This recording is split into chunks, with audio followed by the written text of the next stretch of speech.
में पढ़ते थे जब बच्चे थे, एक चैप्टर आया था, आप लोगों को अगर पढ़ाई में आया हो, पता नहीं बदल गया, जेम्स वाट। एक जेम्स वाट नाम का बालक जिसको निकम्मा समझा जाता था घर में, वो एक दिन बैठा था, देखा कि एक बटलोई चढ़ी थी और उसके ऊपर ढक्कन रखा था, नीचे से भाप ऐसे करके ढक्कन को उठा देती। उसने फिर वजन रखा, फिर भाप बनी और उठा दी, फिर वजन और बढ़ा के रखा, वजन बढ़ाता गया, भाप उसको उठाती गई। उसी ने इंजन की रचना की थी, जेम्स वाट।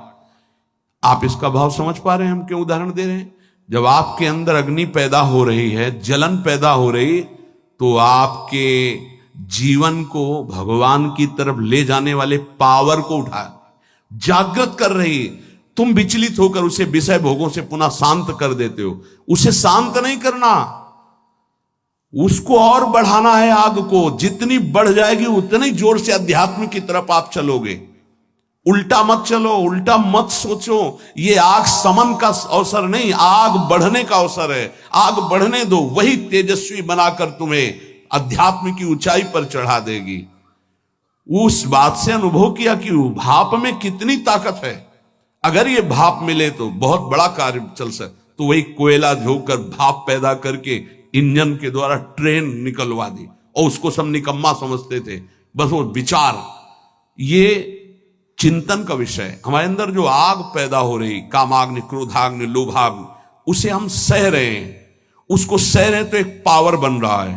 वो पावर आपको सीधे भगवान की तरफ बढ़ाएगा।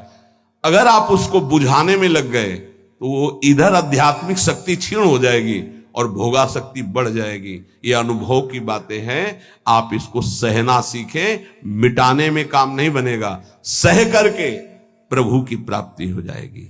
सहना सीखो, सहना हमारा परम धर्म है। सहन कर गए तो महात्मा, टूट गए तो विषयात्मा, और फिर हमें पता नहीं ये अवसर जो मिला है कब मिले। इसलिए सावधान, सत्संग को सुनो और उसका मनन करो, उसको जीवन में उतारो, तभी लाभ मिलेगा। नहीं रोज सत्संग हो रहा है और अगर आप सुनेंगे नहीं तो 1 घंटा 1.5 घंटा बैठ लिए, फिर वही मनमानी चिंतन ठीक नहीं। ये 6 बातें जिसके जीवन में है उसके अंदर भक्ति की निष्ठा जागृत हो जाती है और वो सिद्ध महापुरुष हो जाता है। फिर पहला, हर परिस्थिति में क्षमा। बहुत कठिन है, बहुत कठिन है। कोई अपराध पे अपराध करता जा रहा है, हम क्षमा पे क्षमा करते जा रहे हैं। बड़ा प्रभाव क्षमा का है। आप तो क्षमा कर रहे हो, उसका परिवर्तन शुरू हो जाएगा। क्षमा में इतना बड़ा बल है कि जो अपराध कर रहा है उसका परिवर्तन हो जाएगा। क्षमाशील ही परिवर्तन कर सकता है। क्रोध करने वाला या दंड देने वाला महान नहीं माना जाता, क्षमाशील महान माना जाता है। दूसरा, कभी भी किसी भी परिस्थिति में समय व्यर्थ न जाना, वस्तु, व्यक्ति, स्थान के संयोग में। तीसरा, कोई भी भोग सामग्री समीप फिरी पर नहीं भोगना प्रभु के। मेरे प्राप्ति के लिए मेरा भक्त सब सुखों का त्याग करता है, भगवान ने कहा। जो पवित्र भोग हैं उनको भी आवश्यकता के अनुसार ही, विधि भोग हैं जिनका निषेध नहीं किया गया, धर्म पूर्वक भोग सकते हैं, उनको भी आवश्यकता के अनुसार जितना कम से कम सेवन कर सके। चौथा, सम्मान को विश्वत, नीच पुरुषों द्वारा किए हुए अपमान को अमृत मानकर निराभिमानी रहना। पांचवा, निरंतर अपने गुरु प्रदत्त उपासना में आसक्त और इष्ट देव पे आसक्त, जो गुरुदेव ने बताए। छठवां, सदगुरुदेव की पूर्ण शरणागति, पूर्ण आश्रय, एकदम कोरा कागज बनकर वो जैसा जैसा कह रहे हैं वैसे चलने से भक्ति निष्ठा जागृत हो जाती। भक्ति निष्ठा जागृत होने पर वो सबसे अधम और छोटा अपने को समझने लगता है। अपने को इतना तुच्छ मान लेता है कि उसके भजन, सेवा, सद्गुण जितने हैं उनका उसके अंदर अभिमान ही नहीं आता। इसी कारण वो सिद्ध हो जाता है। थोड़ी सी साधना अभिमान उत्पन्न कर देती। क्यों? क्योंकि गुरु कृपा नहीं है। इसलिए जहां निराभिमानी होकर प्रभु से अपना संबंध जो था है, जो रहेगा, उसका बोध हुआ उसी समय उसे भगवान की प्रेम लीलाओं का अनुभव होने लगता है। कभी रोना नहीं आता किसी को, मेरे साथ प्रभु कितनी कृपा कर रहे हैं, कभी रोना नहीं आता है। कैसा कपटी संसार है। गुरुदेव अपनी महिमा से उतर करके, नीचे उतर करके हमारे जैसे बनकर हमसे संभाषण करते हैं, हमें प्यार दुलार शासन करते हैं। कभी एकांत में किसी को गुरु के प्रति रोना आया? मोटे मोटे आंसू सामने गिरते देखते हैं अपनी वासना की पूर्ति के लिए, अपने मन की शांति के लिए, हमारे मन को सुख मिले बस। कभी ये रोते कि अहो कृपालु करुणा में आपका कैसा स्वभाव है, हे स्वामिनी आपका कैसा स्वभाव है, कभी ऐसा नहीं। विश्वामित्र जी भगवान के प्रति शिष्य भाव किया तो भगवान शिष्य बन गए। अगर थोड़ा भी विलंब पुष्प लाने में हुआ तो भगवान डर रहे थे कि गुरुदेव की संध्या पूजा में विघ्न न हो जाए, गुरुदेव की जो सेवा में थोड़ा भी समय लगा तो डर गए भगवान। शिष्य भाव, जैसा भगवान के प्रति भाव करोगे वैसा ही भगवान आपके सामने आ जाएंगे। अनंत ब्रह्मांड भगवान ने ही अपने आप से ही रचा है। कितना विलक्षण भजन का प्रभाव होता है कि अनंत ब्रह्मांडों का स्वामी आप जो भाव करोगे वैसा आ जाएगा बन के। अगर आप भगवान को भोग रूप में चाहेंगे तो भोग रूप में भी आ जाएंगे। ऐसा ही है, बड़े कृपालु हैं। जिस रूप में आप चाहेंगे भगवान आ जाएंगे। आप आज भी जो कामना करते हैं ना, मेरे भगवान ही आपकी पत्नी बने हुए, पुत्र बने हुए, आपका परिवार बने हुए, आप पहचान नहीं पा रहे हैं। जो हम कामना करते हैं ना कि आज ये, तो भगवान वही बनकर आ जाते हैं, वही पदार्थ बनकर आ जाते हैं, वही व्यक्ति बनकर आ जाते हैं, वही वस्तु बनकर आ जाते हैं। यद्यपि भगवान ही है, दूसरा कोई नहीं है। वही अपने आप को प्रकट किए हैं। उपनिषद में आता है एकाकी न रमते। खेलने की इच्छा हुई तो दूसरा कोई हो तो खेले, तो अपने आप को इतने रूपों में खेल में फैला दिया। एकाकी न रमते, भगवान ने अपने एकोहम बहुश्यामा, मैं ही बहुत रूपों में हो जाऊं, और वो अपने आप से अपने आप में खेल रहे हैं। तीन खेल हो रहे हैं यहां प्रगट में। एक हो रहा है सृष्टि का सृजन बराबर चल रहा है, सृजन भी बराबर चल रहा है, पालन भी बराबर चल रहा है, संहार भी बराबर चल रहा है। सृजन होता जाता है, पालन होता जाता है, संहार होता जाता है, सृजन होता जाता है, पालन होता, संहार, ये बराबर लीला चल रही है। किसका सृजन? अपने आप से अपने आप का सृजन। किसका पालन? अपने आप से अपने आप का पालन। और किसका संहार? अपने आप से अपने आप के ऊपर संहार लीला, किसी और की नहीं है, वही है। आप भी वही हैं, पर नहीं समझ पा रहे। भगवान ने कहा यथा तथा, अर्थात मुझे जैसे बसता मैं वैसे, ये यथा माम प्रपद्यन्ते तास तथैव, यथा तथा। भाव और लगन, जिस तरह की आपकी लगन है और जिस तरह का भाव है वैसे ही भगवान अनुभव में आते हैं। जब आप घोर विषय चिंतन करते हैं तो भगवान विषय रूप में आ जाते हैं। गाढ़ चिंतन विषय का तो विषय रूप में आ जाते हैं। सलाह दे देंगे आपको, देखो ये विषय जो मैं ही हूं, इसको प्राप्त करना है तो ऐसे चलो, ऐसे प्राप्त करो। वो भले आप निषिद्ध चिंतन कर रहे हैं, जब ज्यादा हठ करेंगे तो आपको वही सलाह देने लगेगा हित। आप ऐसा करो, ऐसे से ऐसा कर लो, ऐसे से ऐसा कर लो। और जब पिटाई होगी तब आपको फिर उपदेश करेगा, कहा था नहीं, नहीं माने तो सलाह दी थी, अब मान लो। हित का बड़ा ही कोमल स्वरूप है।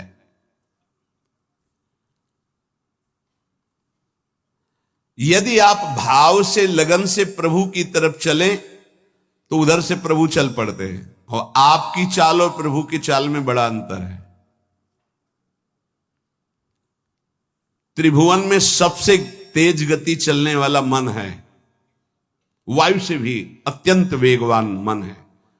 जैसे वायु यहां से बंबई उसको जाने में कुछ समय लगेगा, लेकिन मन को अगर आप बंबई गए हैं पहुंच गया। मन से भी वेगवान गरुड़ जी हैं, जो भगवान के वाहन हैं, वो मन से भी वेगवान है और गरुड़ से भी वेगवान भगवान की गति है। तो जब उपासक भाव और लगन से चलता है तो बहुत जल्दी भगवत प्राप्ति क्यों हो जाती है? बोले दरिया दूषण दास में नहीं राम में दोष। भगवत प्राप्ति में दोष आपका है जो आप देरी कर रहे हैं, भगवान की तरफ से नहीं। जन चाले इक पावणो हरि चाले 100 कोश। एक कदम भक्त भगवान की तरफ चले तो 100 कोस भगवान भक्त की तरफ चल देते हैं। 100 कोस उनका वेग है ऐसा, वो अपने कदम से एक कदम तो ब्रह्मांड पार कर दिए। आपका भाव और लगन, भाव में तो विषय भरा है, लगन लगी भोगों की तो बार बार वही आ रहे हैं भोग रूप में, दूसरा कोई नहीं। पर जब भोग रूप से आप विषयों का सेवन करते हैं तो फिर नरक रूप से भगवान मिलते हैं, रोग रूप से भगवान मिलते हैं, दंड रूप से, जलन रूप से भगवान मिलते हैं। भगवान का कौन सा रूप आपको पसंद है? आनंद तो छोड़ो इसे, आनंद सिंधु प्रभु के रूप का ध्यान करो, उनका नाम जप करो। भगवत प्राप्ति में कोई बाधा नहीं डालता, साधक स्वयं बाधा को स्वीकार करता है। क्योंकि भगवत प्राप्ति के लिए जो तुम्हें समझ दी गई है उसका प्रयोग नहीं कर रहे। भोग सामग्री देखी, समझ कह रही कि नहीं इससे बहुत विलंब हो जाएगा, भगवत प्राप्ति नहीं होगी, आप ये अनसुनी कर दिए, उसे भोग लिए। किसकी गलती रही? आपकी। आपने अपनी समझ का आदर ना करके और भोगाकर्षण का आदर कर लिया। अपने समय को, अपने जीवनी शक्ति को, अपने समझ को भगवत प्राप्ति के योग में लगाना चाहिए। आप भगवत प्राप्ति के वियोग में लगा रहे हैं, दूरी बनाने में लगा रहे हैं। चलना इधर है, चल इधर रहे, इसमें कमी आपकी है।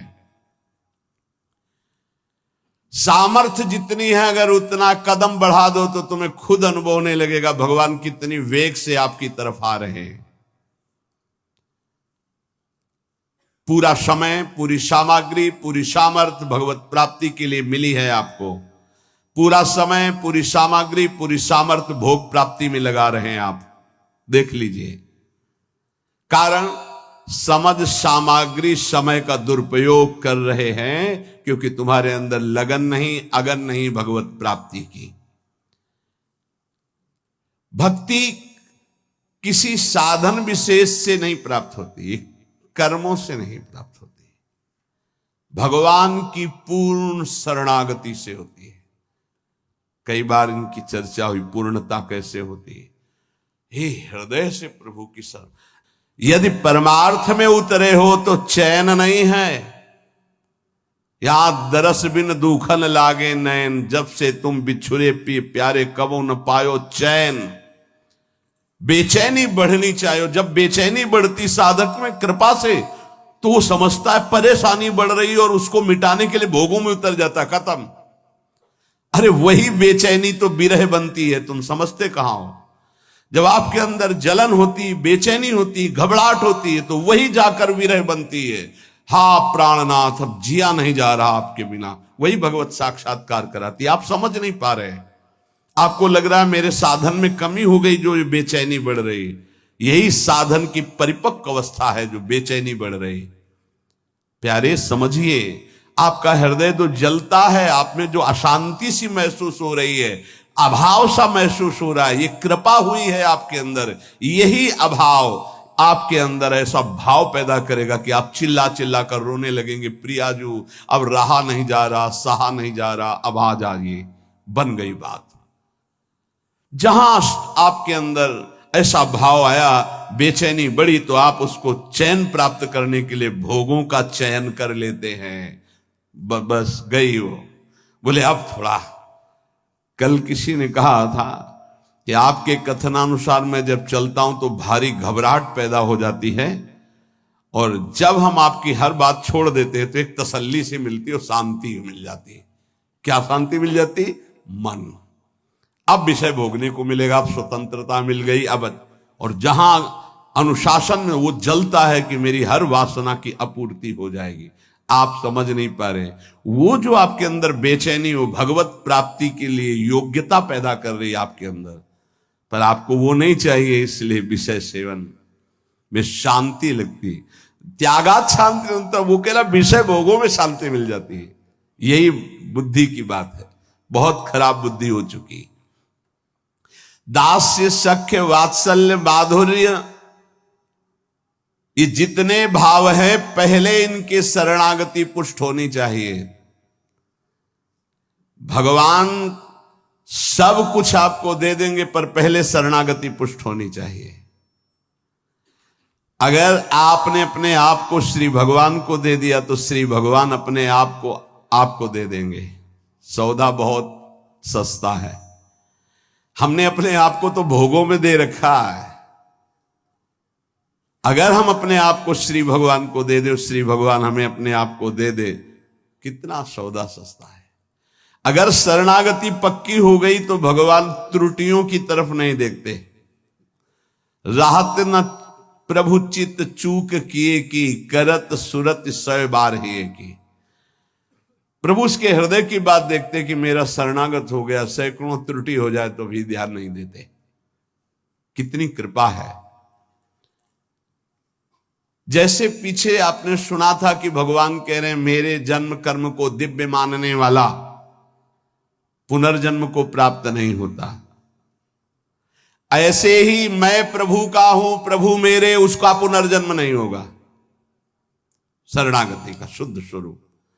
हमारे माई श्यामाजू को राज, मेरी श्यामाजू मैं श्यामाजू का, ये सूत्र समझ लो। प्रभु को अपना मानने वाला, अगर उससे त्रुटियां भी होती तो प्रभु नहीं गिनते। जन अवगुण प्रभु मान न का, उसको भगवत प्राप्ति हो जाएगी। मैं प्रभु का, प्रभु मेरे। बस किसी भी दबाव में आकर बीच में तीसरा नहीं हो जाना चाहिए। मैं प्रभु का, प्रभु मेरे। फिर मैं प्रभु का ये भी विस्मरण हो गया, केवल प्रभु मेरे। चाहे समझ में आए या ना आवे, इतना समझ लो, संसार का कोई भी संबंध, कोई भी शरीर, कोई भी वस्तु स्थायी नहीं है, कोई भी पद। लेकिन ये बात सदा तुम्हारे अंदर स्थायी बनी रहेगी, मैं प्रभु का, प्रभु मेरे। अगर आ गई है, शरीर छूटा किसी भयानक अपराध से, अगर फिर जन्म हुआ तो ये बना रहेगा, मैं प्रभु का, प्रभु मेरे। ये आपको परम पद प्राप्ति करा देगा। अवश्य अवश्य भगवत प्राप्ति हो जाएगी। तो अगर भगवान से कोई दुश्मनी कर ले तो उसे भगवत प्राप्ति हो जाएगी। द्वेष कर ले तो भगवत प्राप्ति हो जाएगी, क्योंकि प्रभु से ही तो जुड़ा है वो। भगवान को गाली दे, अपमान करे, नास्तिकता, बिल्कुल भगवान से बैर माने, उसे भगवत प्राप्ति हो जाएगी। यहां की जैसा कहा कि जैसे भक्त भजता है मैं वैसे भजता हूं, तो वो वैर से भजेगा तो वैर से ही सही, पर भगवत प्राप्ति तो हो जाएगी ना। बोले नहीं, भगवान ने एक शब्द कहा है, ये यथा माम प्रपद्यन्ते। प्रपद्यन्ते माने शरणागति। शरण में, मेरी शरण में होकर जैसा भाव करता मैं वैसा अनुभव कराता हूं। तो वो जो भगवान की निंदा करता है भगवान की शरण में थोड़ी है, उसको तो नरक की प्राप्ति होगी। बोले शिशुपाल ने भी तो निंदा की थी, तो रात दिन भगवदाकार वृत्ति रहती थी उसकी। उसे उठते बैठते चलते फिरते कृष्ण ही नजर आते थे। कंस ने भी तो द्वेष किया, तो उसको दाल में जीरा भी कृष्ण ही नजर आते थे। जिधर दृष्टि डालता कृष्णाकार वृत्ति थी उसकी। ये छोटे मोटे बैर वालों को यमराज ठीक कर देते हैं, उनको भगवान को नहीं अवतार लेना पड़ता। ये जैसे ना कि भगवान की निंदा कर रहे हैं, भगवान की अवहेलना कर रहे हैं, नास्तिकता कर रहे हैं, इनके लिए शासन विभाग है यमराज, वो अच्छी धुलाई करके। देखो यहां चाहे जितना आप अपने को बलवान समझें, कंबल डाल के कुटाई होती जेल में। एक हमें मिले थे जेल में, तो उन्होंने कहा था कि वो जो पुराने कैदी हो जाते हैं वो वहां के शासक की तरह हो जाते हैं। तो जैसे कोई ज्यादा उद्दंडता करता है ना, तो फिर कंबल उड़ा के और फिर उनकी पिटाई होती है। तो यहां तो कंबल उड़ा के होती, वहां तो बहुत ही दुर्दशा होती, क्योंकि इस शरीर का तो वहां महत्व है नहीं पंच भौतिक। वहां एक नया शरीर मिलता है जिसका नाम यातना देह, वो मरता नहीं है, उसमें केवल दंड भोगना होता है। तो कह रहे हैं ऐसे लोगों के लिए तो यमराज ही काफी हैं। ये तो उनके लिए जिनकी हर समय कृष्णाकार वृत्ति में द्वेष हुआ है। जो भगवान का आश्रय अंदर से लेकर के भगवद आचरण करता है, वो भगवान का भक्त होता है। और भगवान प्राणी मात्र के परम सुहृद हैं। जो भगवान से वैर द्वेष रखा, उन्होंने केवल भगवान से ही रखा। शिशुपाल ने कभी और किसी को गालियां नहीं दी, केवल भगवान को दी। और गालियां भी कैसी देता था, कोई गंदी बात थोड़ी कहता था। ये कृष्ण ये ऐसा क्यों बोल रहा है? क्योंकि भगवान ने इसे आदेश किया है कि हमसे द्वेष करो। कौन है ये? जय विजय हैं, 3 जन्म के लिए सनकादिक। तो रावण, कुंभकर्ण, शिशुपाल, दंतवक्र, हिरण्यकश्यप, हिरणाक्ष, ये भगवत पार्षद है। भगवान के सिवा इनके चित्त में कुछ है ही नहीं।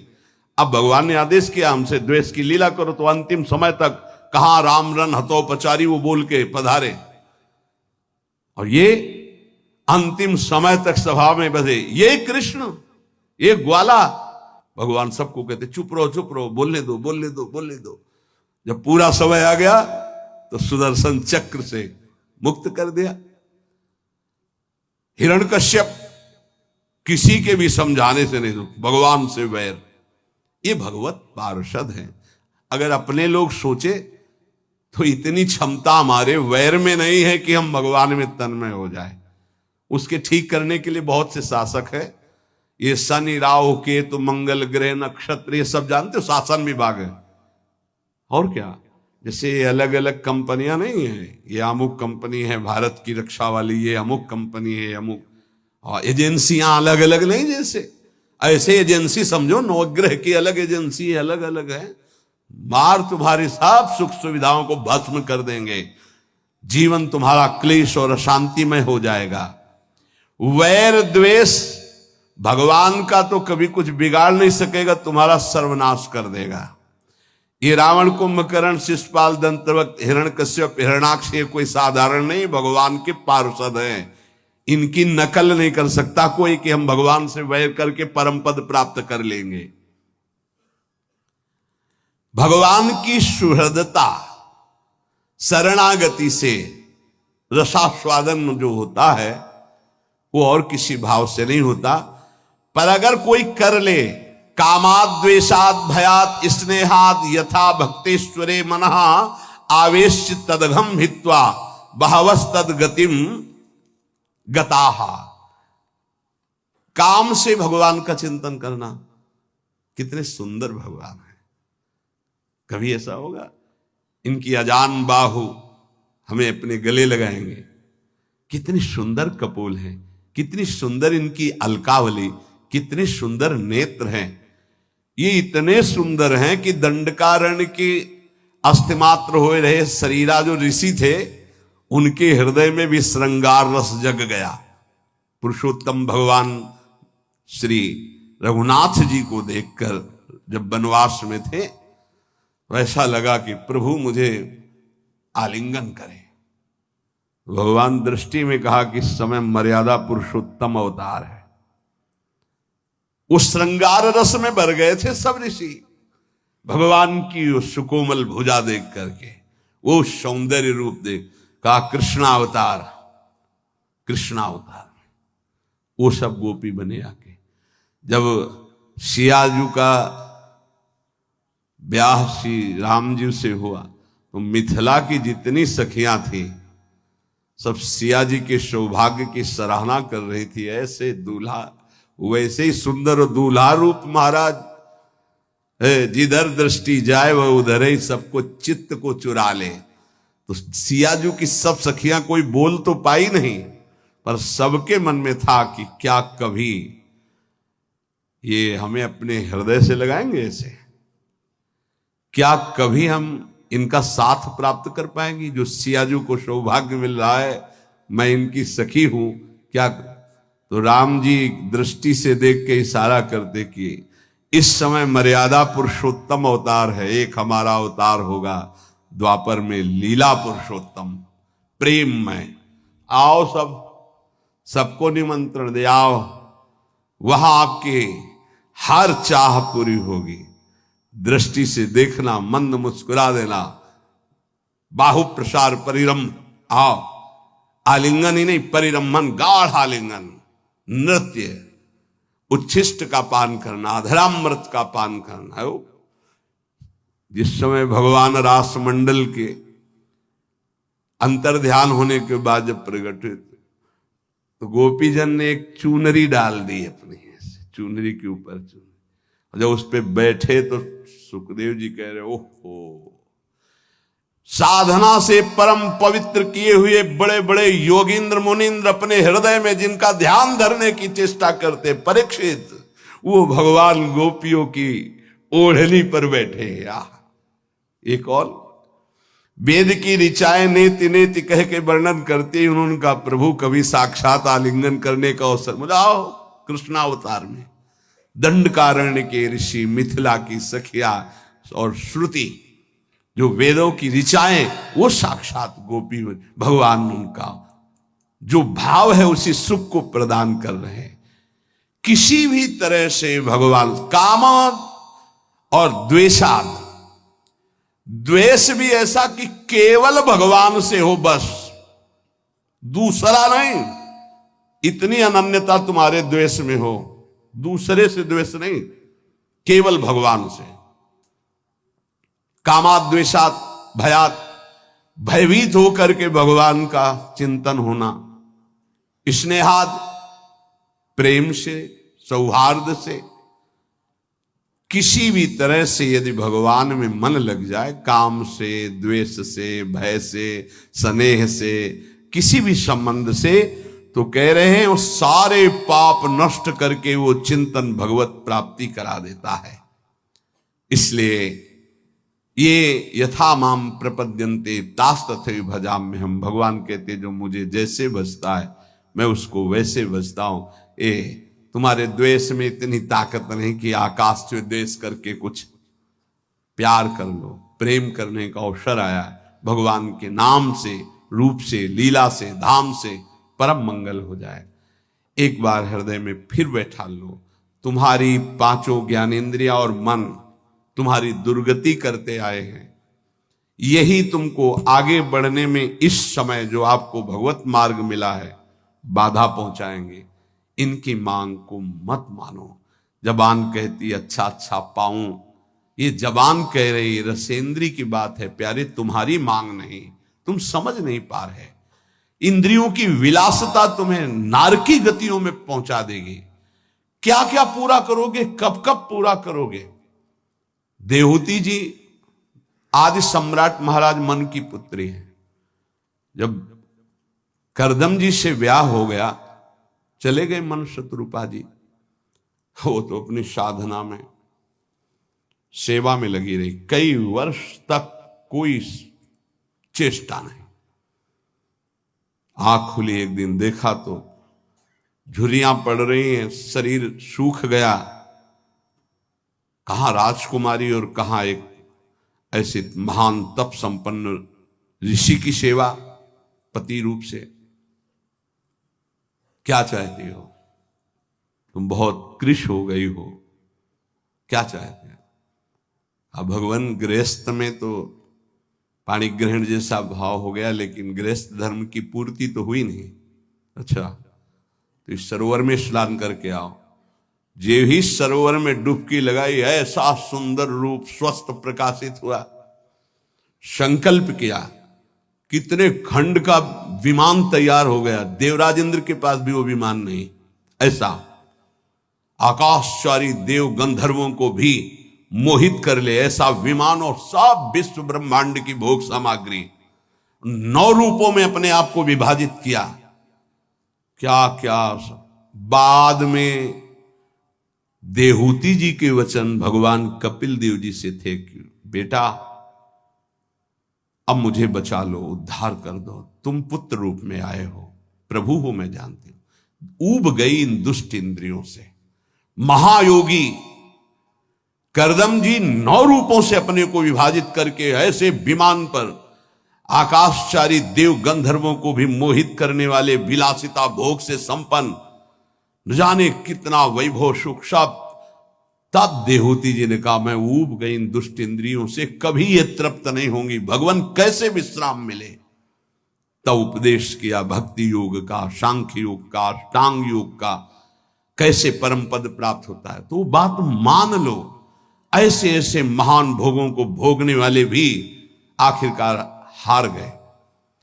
जब शौभरी जी ने देखा मछली की क्रीड़ा और काम जागृत हुआ, 50 ब्याह मानधाता की पुत्रियों से किए। मानधाता ने विचार किया कि ये ऋषि क्या सुख दे पाएंगे हमारी राजकुमारियों को। तब कहा कलाना और यमुना किनारे देखना आकर के, तुम्हारा स्वागत करने के लिए कुछ हमारे जन भी होंगे।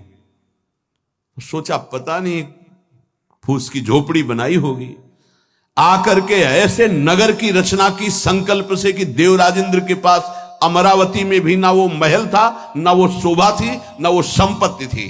तप के द्वारा ऐसा नगर रच दिया। स्वागत हुआ महाराज मानधाता का। आश्चर्यचकित थे कि मैं सम्राट हूं, मेरे पास तो ऐसा कुछ नहीं जो एक इस योगी के पास है। 50 राजकुमारियों से गृहस्थ धर्म का बड़ा वैभव।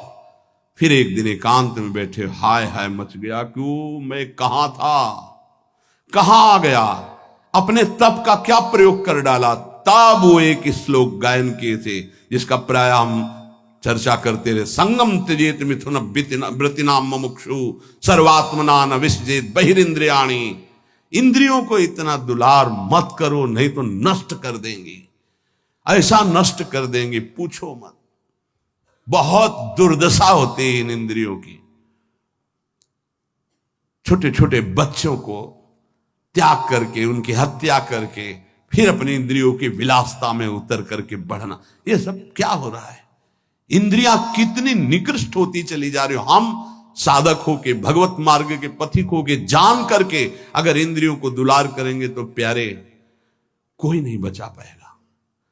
ये माया रौंद देगी। इसलिए प्रार्थना है जितने से भगवत भजन न छूटे उतना तो दुलार करो। इतना दुलार ना करो कि प्रभु को भूल जाओ, माया तुम्हें अपने सीमा में ले ले। बहुत बहुत जन्मों के बाद हमको ये अवसर मिला, चूको मत। मान लो अभी प्रार्थना करते हैं, अभी डांट लगा देते हैं, आगे चलकर तुम्हें कोई डांट लगाने वाला नहीं मिलेगा, प्रार्थना करने वाला नहीं मिलेगा। एक शब्द याद कर लो, जो मिलेगा वो शोषण करने वाला मिलेगा। मां जैसा दुलार, पिता जैसा शासन हमारे भगवान स्वयं प्रकट होकर करते हैं। वो हमारे गुरुदेव होते हैं। अनंत माताओं का प्यार, अनंत पिताओं का शासन वही कर। अगर अब ना उद्धार हुआ, अब ना कल्याण हुआ, तो भगवान जाने किस युग में ये अवसर आएगा। छोड़ दो ये बातें। 5 ज्ञानेंद्रियों की मांग को अपनी मत मानो। नाम जप करो, जैसे बने वैसे अग्नि जो अंदर जल रही उसको सह जाओ। यही तुम्हारे लिए आगे उत्थान का कार्य। आप समझ नहीं पा रहे। हर समय नाम जप करो, हर समय अपने इष्ट की प्राप्ति की लगन रखो। मुझे प्रिया प्रीतम चाहिए। हम कह रहे मांग रहा है मन विषय, लेकिन आप झूठे से शुरू करो, मुझे प्रिया प्रीतम चाहिए। ए मन, मुझे प्रिया प्रीतम चाहिए। अभी आनंद का अनुभव होने लगेगा। यही मांग सच्ची हो जाएगी। झूठा खेले साचा